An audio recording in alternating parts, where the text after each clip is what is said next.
ایک سوال یہ تھا کہ قربانی کرتے وقت ذبح سے پہلے کیا پڑھا جائے؟ تو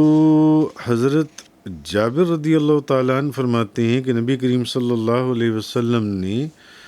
2 خصی چتکبر سینگ والے بکرے،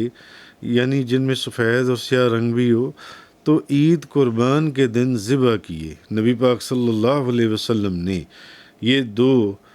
بکرے جو ان سے عید کے دن ذبح کیے، اور جب انہیں قبلہ رو لٹا لیا تو آپ نے فرمایا انی وجہت وجہی للذی فطر السماوات والارض علی ملت ابراہیم حنیفا وما انا من المشرکین ان صلاتی و نسکی و محیای و مماتی للہ رب العالمین لا شریک لہ و بذالک امرت وانا من المسلمین اللہم منک ولک عن محمد و امتہ بسم اللہ واللہ اکبر،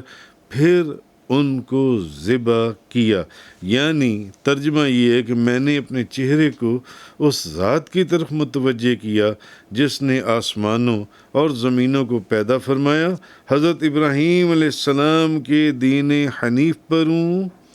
اور میں مشرکین میں سے نہیں ہوں۔ بے شک میری نماز، میری قربانی، میری زندگی، میری موت جہانوں کے پروردگار کے لیے جس کا کوئی شریک نہیں، اور مجھے اسی کا حکم ملا ہے اور میں تسلیم کرنے والوں میں سے ہوں۔ اے میرے پروردگار، یہ تیری طرف سے اور تیرے لیے اور محمد صلی اللہ علیہ وسلم کی طرف سے، اور بسم اللہ اللہ اکبر یہ کلمات ادا فرمائے، اور پھر آپ نے جانور کو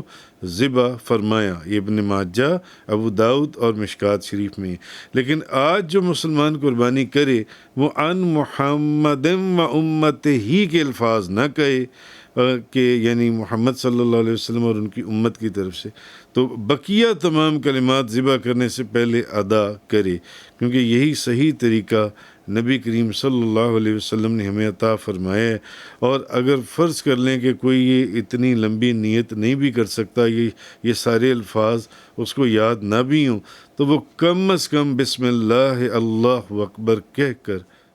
ذبح کرے۔